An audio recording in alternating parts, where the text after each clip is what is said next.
வாழ்க வளமுடன். இன்றைக்கி அம்மனுக்கு வளையல் காணிக்கை வந்தது மாலையாக போட. நாங்கள் சொந்தமாக காம்பவுண்டுக்குள்ளே வச்சுருக்கிறோம். நீங்கள் மட்டும் கும்பிட்றீங்க, நாங்களும் வந்து கும்பிடலாமா, இந்த அம்மன் உத்தரவு தருவாங்களா அப்படின்னு கேட்டுக்கிட்டு இருப்பாங்க. கடவுள் என்பது ஒருவருக்கு சொந்தம் அல்ல, உலகில் வாழும் உயிர்கள் அத்தனைக்கும் சொந்தம். தாராளமாக வந்து கும்பிடுங்கன்னு சொல்வேன்.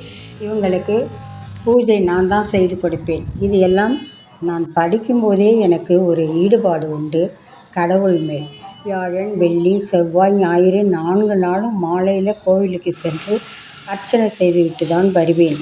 ஏன்னா நான் சின்ன பிள்ளையாக இருக்கும்போது எங்கள் தெருவில் ஒரு விநாயகர் கோயில் என் அப்பா பிறக்கவில்லை என்று அதற்காக கட்டி வைத்தார்கள். அதன் பிறகுதான் பிறந்தார்கள். கணபதி என்று பெயரும் வைத்தார்கள். கோவில் அதை கவனிக்க ஒரு ஐயர், அவருக்கு ஒரு மனைவி இருப்பாங்க.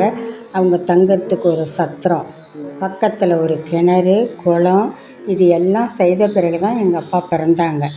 அதை விட இன்று வரை அந்த பிள்ளையார் கோவில் பூஜை திருவிழா இப்படி நடந்து கொண்டு தான் இருக்கிறது.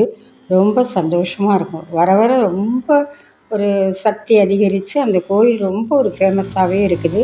நான் சின்ன பிள்ளையாக இருக்கும்போது கட்டின கோயில் அது. இன்றைக்கு வரைக்கும் அது நல்லா இருக்குது. எங்கள் அப்பா பிறக்கலேன்னு கட்டின கோயில் அது. அன்று நான் வந்து கடவுள் மேலே பக்தி இருந்தாலும் படிப்பு, விளையாட்டுத்துறை எல்லாத்துலேயுமே ஒரு சிறந்து தான் விளங்கி இருக்கிறேன். அதை இன்றைக்கி நினச்சேன்னா எனக்கு ஒரு சந்தோஷமாக இருக்குது. நம்ம அந்த அப்போவே அப்படி இருந்திருக்கிறோமே அப்படின்னு. அன்னைக்கு நான் வாங்கின கப்பு, மெடல் எல்லாம் இன்றைக்கும் எங்கள் வீட்டு ஷோகேஸில் நாங்கள் வச்சுருக்குறோம். என் பிள்ளைங்களும் பார்ப்பாங்க. இப்போ எங்கள் வீட்டில் வந்து ஒரு அம்மன் வந்து என் பிள்ளை கனவில் வந்து சொன்னது, எனக்கு ஒரு கோயில் கட்டுங்க, அதனால் அப்படின்னு சொல்லவும் தான் நாங்கள் உடனே ஒரு கோயில் ஒன்று கட்டினோம். ஒரு அம்மன் கோயில், துர்க்கைக்குன்னு ஒரு கோயில் தனியாக கட்டினோம்.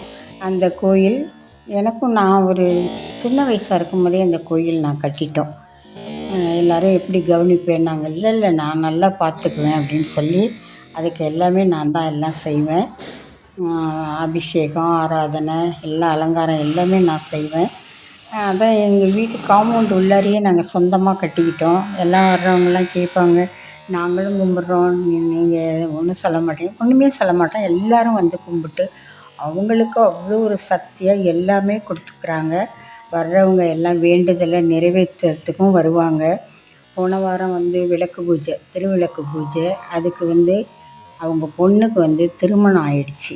போன ஆடி மாதம் அந்த பொண்ணு வந்து பூஜை செஞ்சுது. இந்த ஆடிக்கு முன்னாடியே கல்யாணம் ஆகிட்டு, இந்த ஆடிக்கு அந்த அவங்களாம், அவங்க அம்மாவும் அப்பாவும் வந்து புடவையெல்லாம் எடுத்து வச்சு வளையல்லாம் வாங்கி வச்சு கொடுத்துட்டு பூஜையில் கலந்துக்கிட்டு நல்லா சந்தோஷமாக மகிழ்ச்சியாக போனாங்க. நானும் அவங்களுக்கு பொன்னாடையெல்லாம் போற்றி கௌரவித்து அனுப்புனேன்.